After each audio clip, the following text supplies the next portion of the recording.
Salut à tous et bienvenue pour ce nouvel épisode du podcast Failure Faculty numéro 32. L'effet de projecteur, c'est cette tendance psychologique présente chez à peu près tout le monde qui consiste à estimer que les autres nous remarquent bien plus qu'ils ne le font en réalité. Ce biais cognitif est impliqué dans un grand nombre d'opinions que nous formons sur ce que les autres pensent de nous.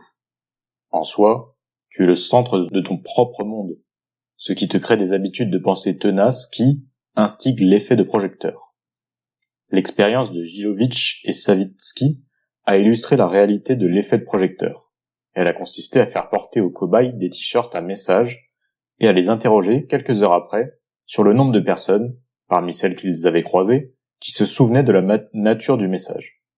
Les personnes croisées, interrogées également, ne se souvenaient pour la plupart pas du tout du message en question, même quand il était choquant.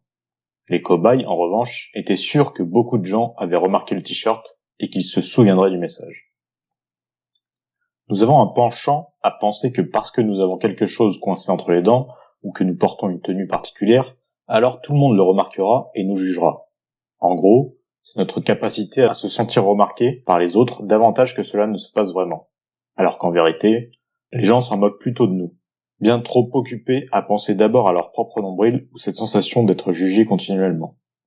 Par ailleurs, un grand nombre de phobies sociales, à commencer par la simple et commune timidité, proviennent en quelque sorte de l'effet de projecteur. Si tu en as été victime comme je l'ai été, tu as sûrement tendance à croire que les autres te prêtent attention et te jugent, alors que ce n'est pas réellement le cas et que la plupart des gens sont comme toi, trop occupés à se soucier de ce qu'ils renvoient aux autres plutôt que de porter toute leur attention sur toi. Tu te dis peut-être que tu n'es pas touché par ce phénomène, mais dis-moi que tu n'as jamais eu le genre de réaction suivante. Tu sors de chez toi, tu marches dans la rue, puis tu te rends compte que tu as oublié quelque chose. À ce moment-là, tu vas, en quelque sorte, surjouer ta réaction. Verbalement, avec un mince ou autre, ou en tapant tes poches pour montrer qu'il manque quelque chose, ou encore en sortant ton portable, plutôt que de directement faire demi-tour sans fioriture. Tu veux en fait créer une scénette pour justifier une action auprès des autres qui pourrait être incomprise. Franchement, si quelqu'un te voit te faire demi-tour d'un seul coup, que va-t-il se dire ? Si l'effet de projecteur a toujours existé, il semble bien qu'il se trouve décuplé en notre époque de narcissisme généralisé, de derniers hommes vivants à l'ère des réseaux sociaux. Il est pourtant bien plus sage, plus rationnel et plus viril intellectuellement parlant, d'accepter l'idée que nous ne sommes pas aussi originaux, aussi uniques, aussi différents des autres que nous aimerions le croire. Sage également de comprendre que l'attention que nous souhaitons doit se mériter, qu'elle n'est pas un acquis ni un droit et que dans l'ensemble, les autres se soucient bien moins de nous que ce que nous pensons.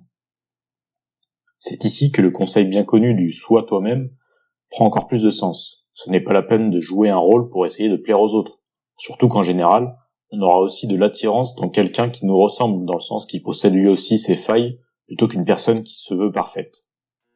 Et toi, tu restes sous le projecteur pour jouer ta vie comme dans une pièce de théâtre, ou tu en sors pour avancer sans te soucier autant des spectateurs ?